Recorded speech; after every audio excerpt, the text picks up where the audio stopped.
¿por qué tantos errores no forzados? O al menos eso parece, ¿no? Yo creo que Echeverri marcaba bien. Primero que nada, uno ve que es un gobierno con un nivel de mediocridad muy grande. Después, ustedes hacían referencia al antecedente de Vicentín. Vicentín, recordemos lo que fue esa presentación que hace el presidente de la Nación sentado al lado de una senadora por Mendoza, sí, y no estaba ni el gobernador de Santa Fe ni el ministro de Agricultura. Se enteró por los medios el gobernador. Exactamente. Se reunió con el ministro de Agricultura, el gobernador y la empresa 2 días después, y ahí se dieron cuenta que habían metido la pata. Evidentemente es un gobierno con un nivel de mediocridad en su gabinete muy, pero muy grande.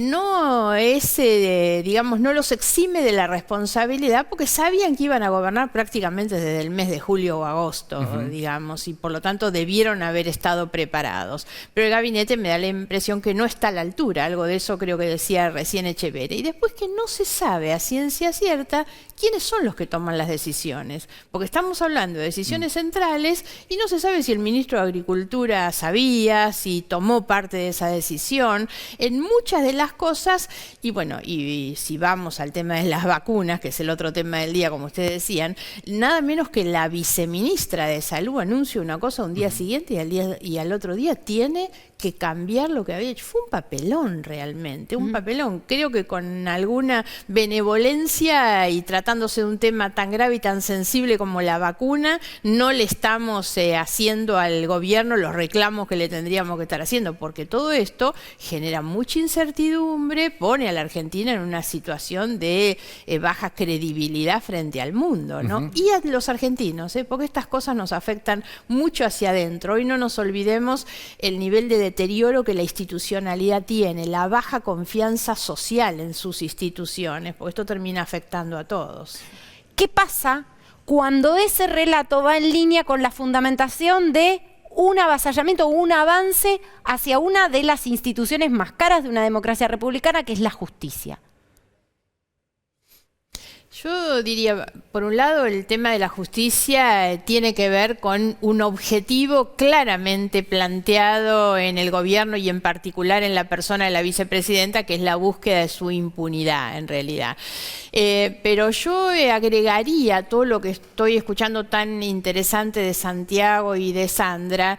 Yo siento en ellos, ¿por qué no hay esa necesidad o esa búsqueda de persuasión sobre otros? Porque en realidad la coherencia se basa en el entendimiento de que el otro es un igual, y ellos parten de una concepción totalmente distinta, que es la de su propia superioridad.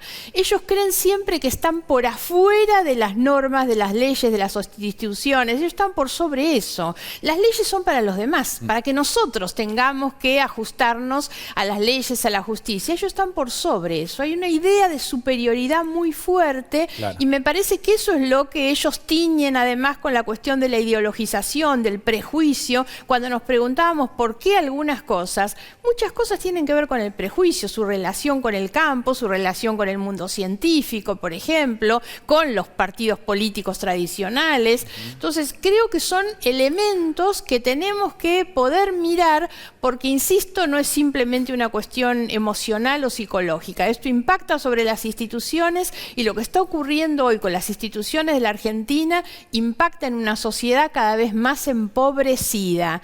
Atrás del deterioro de las instituciones, de la pérdida de confianza, de la corrupción, lo que existe sin ninguna duda es cada vez menos inversión, menos empleo y más pobreza. El enriquecimiento que han tenido muchos funcionarios del kirchnerismo es directamente proporcional al empobrecimiento que la Argentina ha tenido en los últimos años. Ahora, en el medio esto se lleva puesto el futuro o se lleva puesto el progreso. Cerramos, Margarita, este año, el año que pasó, 2020, con esa proyección de 6 de cada 10 chicos por debajo de la línea de pobreza. ¿Dónde está el plan? ¿Avisorás vos un plan o un proyecto, estés de acuerdo o no, para atender a estos temas de la Argentina que duele y que es urgente?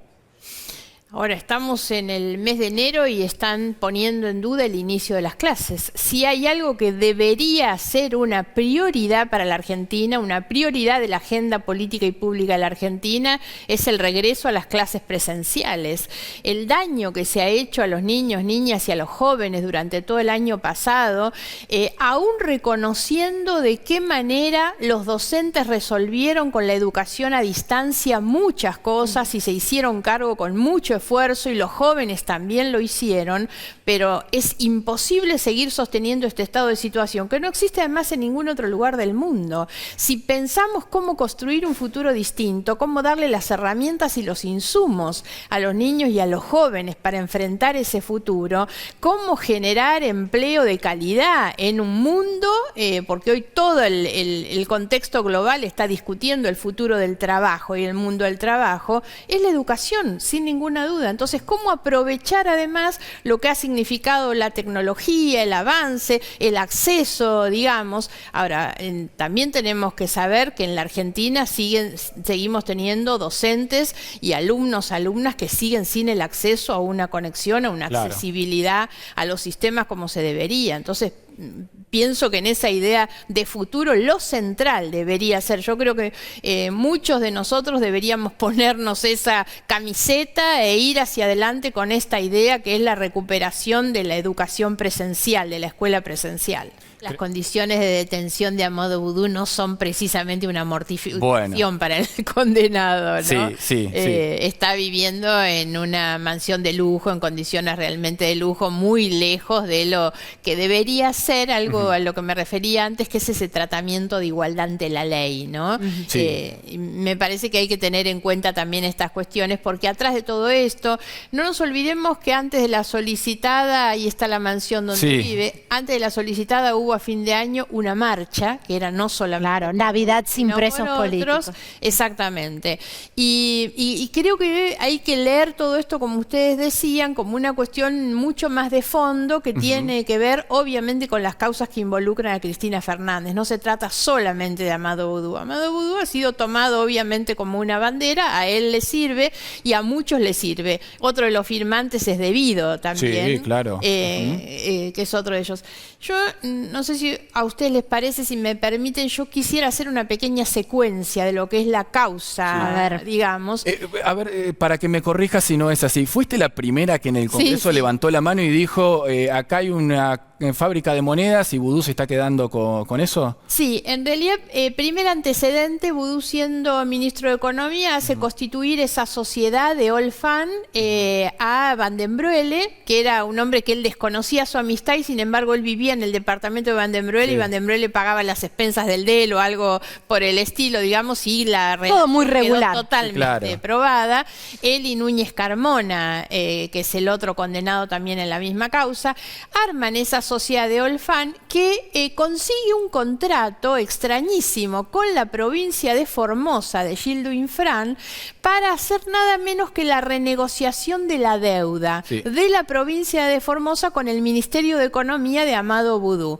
Hace una renegociación para lo cual no hacía falta una sociedad, una empresa privada, digamos, que era un sello de goma y nada más, que emite la factura 1, evidentemente no tenía... Era la factura 3 porque habían anulado la 1 y la 2. Le hicieron mal la 1 y la 2 y dijeron, bueno, la 3 no salió bien. No tenían ningún antecedente, pero hacen una renegociación de una deuda, creo que era de algo de 300 millones, y ellos terminan cobrando, si no me equivoco, algo de 7 millones de pesos en concepto de comisión, digamos. Claro. En esa comisión que lo cobra de Olfan, hay también un director del Banco de Formosa que va a la ventanilla en momentos de no se podían hacer operaciones en dólares. Alrededor de Olfan siempre hay operaciones en dinero en efectivo en las cajas de los bancos, y un director del Banco de Formosa se presenta a él y cobra parte de ese dinero directamente. Esa sociedad de Olfan es la que se utiliza con posterioridad para llevar a cabo esta suerte de extorsión, como se ha definido en la causa judicial, para que Boudou y Núñez Carmona, a través de Van den Broele, se quedaran con la fábrica del dinero. Y este es otro tema que hay que entender, la enorme gravedad que esto tiene, Porque no era una imprenta que imprimía formularios o papeles con membrete, imprimía los billetes, el dinero.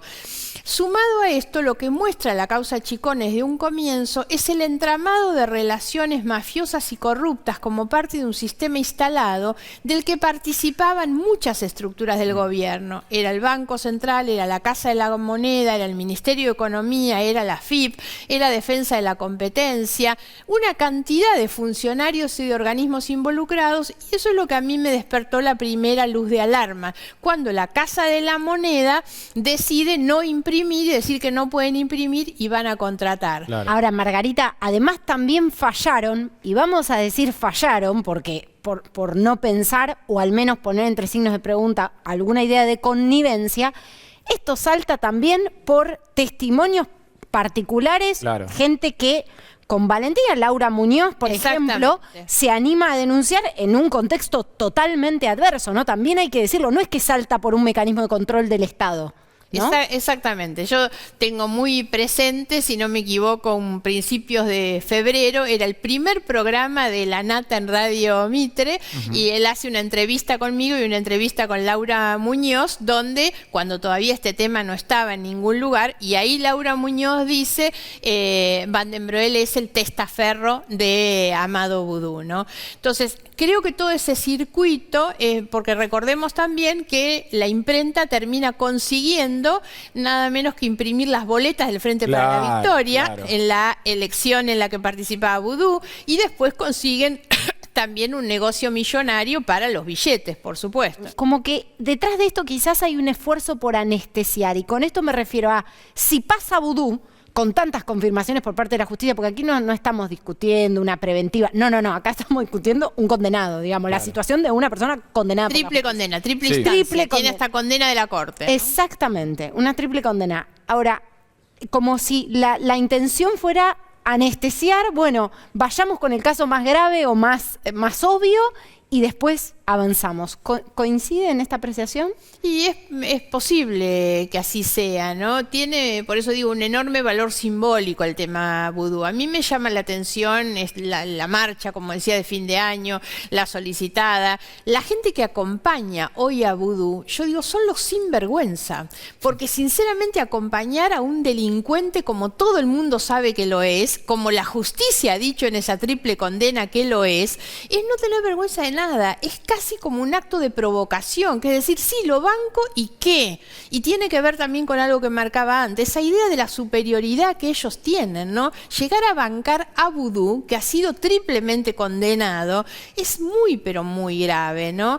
Yo le decía recién, hay que entender también la secuencia completa de lo que pasó, porque en el 2011 Cristina Fernández termina eligiendo, premiando a quien era su ministro de Economía, ya sabiendo, porque todas estas cosas de las que hemos hablado hasta ahora ya se conocían, la investigación ya se había iniciado y Cristina decide ungir a Amado Vudú como su vicepresidente.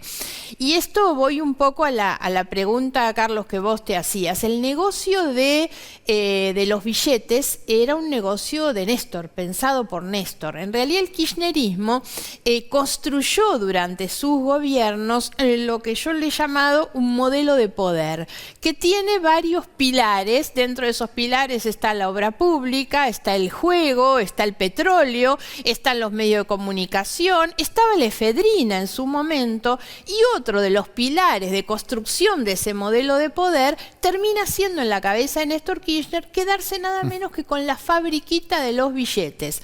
Y empieza ese negocio porque lo que tenía además Néstor Kirchner era muy dividido todos esos pilares y esos negocios entre distintas personas. Había distintas personas que manejaban eso, no eran los mismos. Y esto lo hace con vudú. La muerte de Néstor Kirchner termina truncando ese negocio para él, y entonces el negocio continúa. conociendo toda esta situación, por eso muchas veces ha habido una discusión, incluso entre periodistas y políticos, sobre si Cristina estaba o no al tanto de los negocios de Néstor Kirchner. Cristina fue parte siempre, han tenido una sociedad económica, no solo conyugal, muy fuerte, y entre esas estaban todos los negocios que Cristina da continuidad después de la muerte de Néstor Kirchner. Y uno es eso y lo consagra de tal manera cuando lo pone a Vudú como vicepresidente de la Nación, sabiendo toda esta situación. Estaba pensando qué difícil construir poder para el gobierno actual, ¿no? Teniendo estas miradas tan contrapuestas, porque se cree Alberto Fernández, bueno, lo fue, ¿no? Lo hizo público, fue tan crítico de Amado Vudú, pero el kirchnerismo le viene pidiendo esto. ¿Es posible gobernar con este doble comando? Bueno, yo en realidad no me gusta, por ahí no comparto mucho de eso, porque me parece que es un acto de concesión al presidente que creo que no hay que hacer. El presidente no es una víctima de esta situación, no es una víctima de un doble comando. Desde el momento en que la señora de Kirchner, en un acontecimiento inédito en el mundo y en la historia, que es que el vicepresidente nomina a su candidato a presidente, se estableció sin ninguna duda un acuerdo, una serie de condicionamientos. No lo nombra ella de la noche a la mañana porque le gustaba cómo hablaba Fernández. Y Fernández acepta nada menos que ser el presidente de la Nación, el hombre de la lapicera, sabiendo que eso implicaba una cantidad de condicionamientos que son los que estamos viendo. Porque todo lo que hemos visto durante el año pasado en materia judicial, que es altamente peligroso, es tan peligroso o mucho más en la boca del presidente que de ningún otro.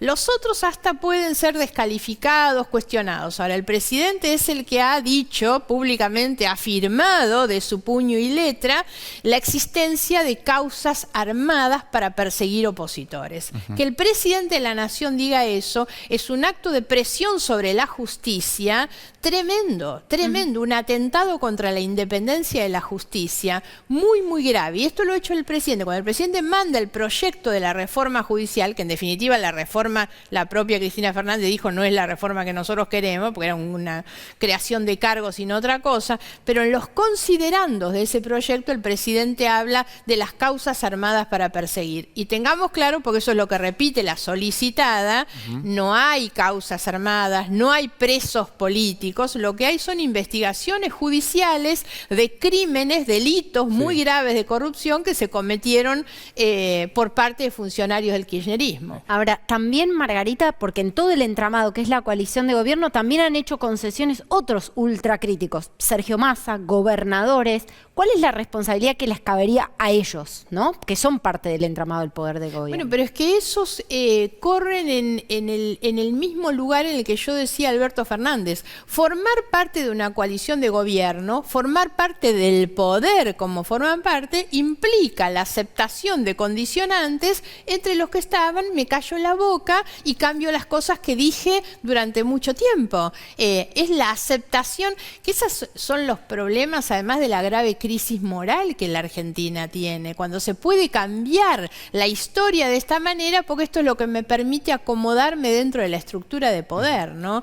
Y dos episodios que no hay que olvidar respecto del tema Vudú Chicone. Uno hacía mención Carlos recién, que es aquella conferencia de prensa, siendo ya Vudú presidente del Senado, o sea, vicepresidente de la Nación, en Semana Santa, cuando termina como consecuencia revoleando por el aire a Rigui, que termina renunciando, pero donde además eso empieza cuando él dice que Rafecas, el juez de la causa, le mandaba mensajes asesorando a su propia defensa. Ese es un episodio de una gravedad de lo que algunos se quieren olvidar y sin embargo fue tremendamente grave, y eso es lo que provoca la salida de Rigui. El segundo episodio de enorme gravedad, del que muchos parecen olvidar, es que el Congreso de la Nación terminó aprobando una ley vergonzosa para tapar las huellas del delito, que era la ley llamada de soberanía monetaria, y que votaron incluso algunos de los que hoy están en la coalición de Cambiemos,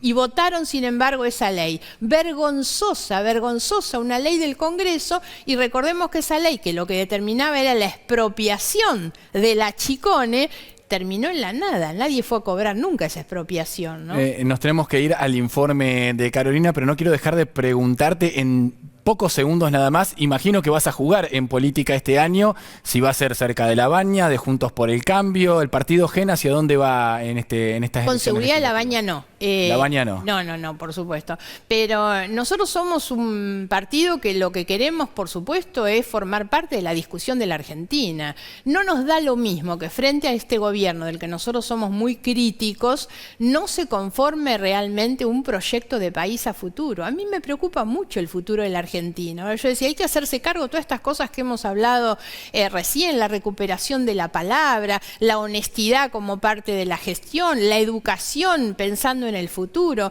Bueno, nosotros como Partido GEN queremos formar parte de esa discusión, no queremos estar afuera de esa discusión. Margarita, muchas gracias por haber venido. Tuviste la deferencia de venir hace mucho tiempo, no estabas en un piso y bueno, te agradecemos por eso. Gracias a Muy ustedes por amable. la Gracias, invitación. Margarita.